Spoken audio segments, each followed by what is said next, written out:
Grüezi miteinander, guten Morgen, herzlich willkommen alle miteinander. Welcome everybody. Tawakkol Karman.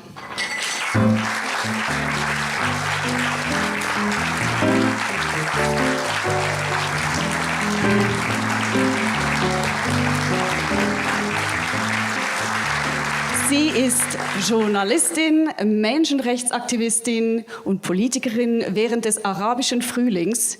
Im Jemen war sie eine der führenden Stimmen durch ihren gewaltfreien Einsatz für Demokratie, Menschenrechte und Frauenrechte. Dafür erhielt sie 2011 den Friedensnobelpreis. Here, my name is Tawakkol Karman. I am from Yemen. I am Nobel Peace Prize laureate.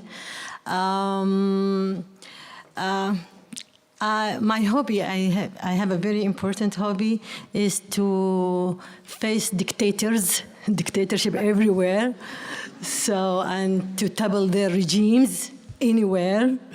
And I feel and I believe that sustainable peace means freedom, means democracy, means development, means accountability, and means justice. And this is my main mission, and this is my work and my passion. And I don't think that we will be able to create sustainable peace in the international, in the regional, in the local field, unless we reach to real freedom, democracy, development, justice, and compassion within nations and between countries. This is my 1 minute introduction. Amazing. Thank you. Thank you. Thank you. It is the most important keyword that will create sustainable peace around the world, in the international, in the regional, and in the local field. Why cooperation is very important? Because what is happening now is the bad people, the bad powers, they cooperate with themselves to crush peace, to crush development, to crush the rule around the world. What we are witnessing now is far, away from the conflict that we witnessed through, years, previous years. Now we are witnessing the rising of dictatorship, and the dictatorship rising as a camp that attacking everything, not just the freedom of their own people. Like I live under the authoritarian regime.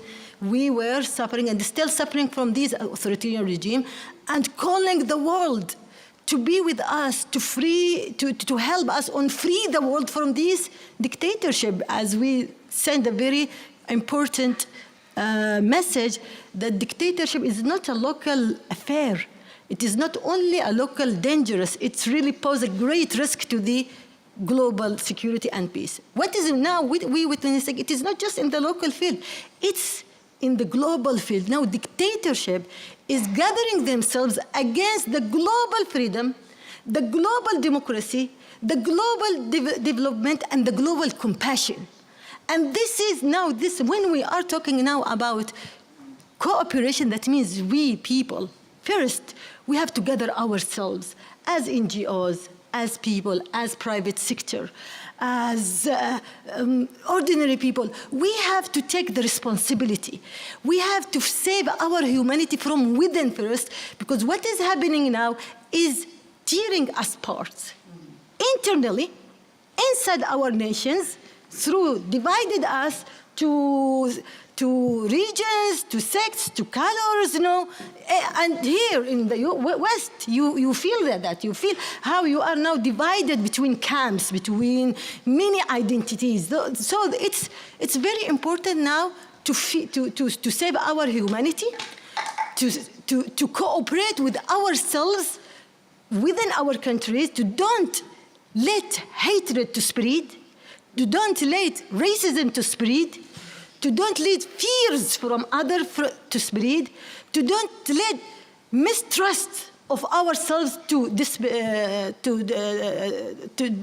increase, and the same thing, to listen to other voices around the world, the people in Mexico, the people in Latin America, in Africa, in Arab region, people who are sacrificing, suffering, and willing to have their freedom, democracy, and development. This is the most important. Cooperation should start from us, and we shouldn't stop our call for the governments to democratic governments, to wake up, to stop their alliances with dictators, to stop their brutality, to stop their violence, to stop their compliance against people. And now they have to gather. And here, I'm calling Switzerland, like yesterday in my lecture. Now, I think sustainable peace should start from here, from Switzerland, as a neutral country that should lead the peace and democracy and development. This is very important, should be promised. What I want to add something is about the accountability when we are talking about accountability. Accountability, it should be now, when we are talking about sustainable peace, accountability should be go towards anyone in the responsibility. Starting with governments, and also after that, the corporation. And if we, all of us, search about who behind the conflicts around the world, you will see the colonialism, you will see the multinational corporation and companies. That is very important. And here again, we are in Switzerland, and we have, you people should raise the voice of accountability. Those people who are in power, who wage wars under the pretext of democracy, for example, like what happened in Afghanistan and Iraq, and they destroyed the whole countries under this slogan, while they didn't provide any democracy, any freedom, they just give destruction and force people to flee their countries, and now they scream in the Western countries from refugees, while those governments supported dictators, destroyed countries, occupied and steal the wealth of people. And now with corporation, this is corporation companies, the big companies. That is very important. We witness how these big companies are destroying the environment, especially in Latin America, especially in our country, in Africa. They destroy the environment, they cause climate change, and there is no real accountability to those companies. And now we are seeing this with the big tech companies, that they spread hatred, misinformation, and chaos without making this social, and they became the tool of government of suppressing people. So accountability is very important. How can we, and we will discuss it after the break, what is the solution? But this is very important, that accountability is very important for creating sustainable peace. And we will not be able to hold anyone accountable if we people stay silent. Yeah. So speak up, refuse the injustice, and don't allow your governments to support dictators, to support wars, to support occupation, to embrace bringing monies of dictators to your countries and suppressing, and then igniting and conflicts and dividing people. And this is now you are witnessing that in you, and that is what's happening now in our countries. Now we're witnessing it here in the Western countries, that you are suffering from this division and the same that when dictators started in our countries. Now some of the fascists, they take lessons from dictators, and they wanted to implement it here. So we have, again, to be one voice, to believe on our power, collective power to change, because we have that very superpower to stop all this deterioration.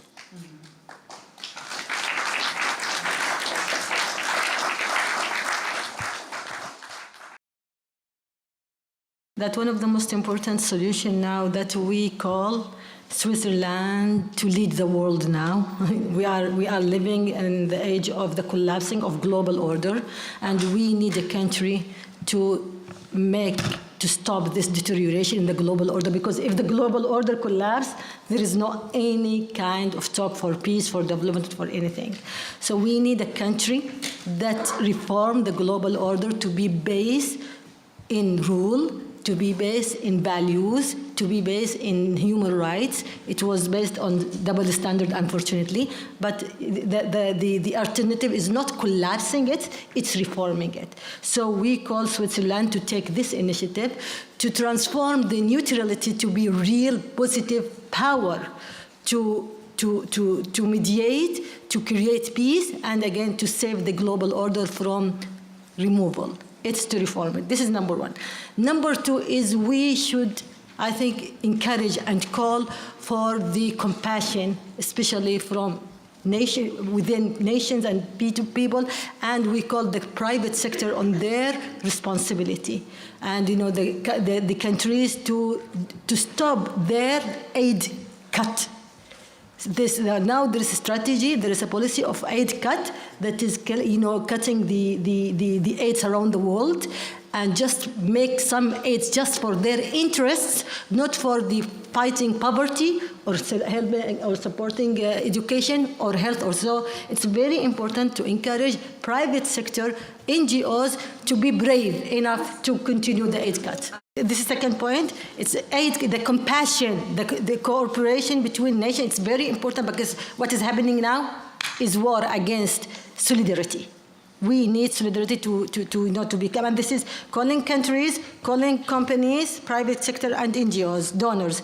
And the third thing, which is very important, supporting the will of people for freedom, for democracy, for dignity, and rule of law. This is very important.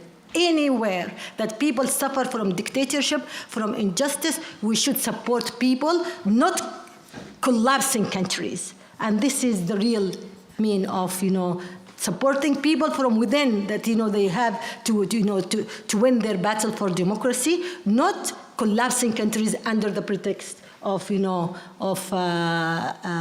fighting dictatorship. So this is very important. Freedom, democracy, development, justice, and rule of law is the corner of sustainable peace. The problem that we are suffering now, because there is no commitment from superpower companies, from superpower countries toward peace and development around the world. It's just word. So what we need a binding mechanism. Yes, we don't trust the authoritarian regime or other regimes to collect this money and to then support, spend it on, no, they will spend it on stealing or on everything, especially with the authoritarian regime. But what we need a binding mechanism that bind all governments on paying certain percentage of their national income to distribute it to the development and peace. How? This will lead that we need, to reform the global institutions, especially the UN. But calling just quickly, for this, this is very important. This is the solution. But she has a solution. Again, I will finish this.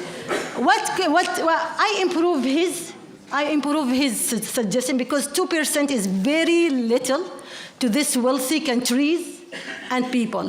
He's talking about people, and I'm saying that people and countries should have more than 10% of their national income to be distributed for fighting corruption, for development and peace. And who did that is the United Nations. We need binding, but it's very important. Otherwise, there is no commitment. They just giving words, and they just killing people and taking wealth of people. Yeah, I support it. Okay, we have 4 minutes, so very quickly. And this is the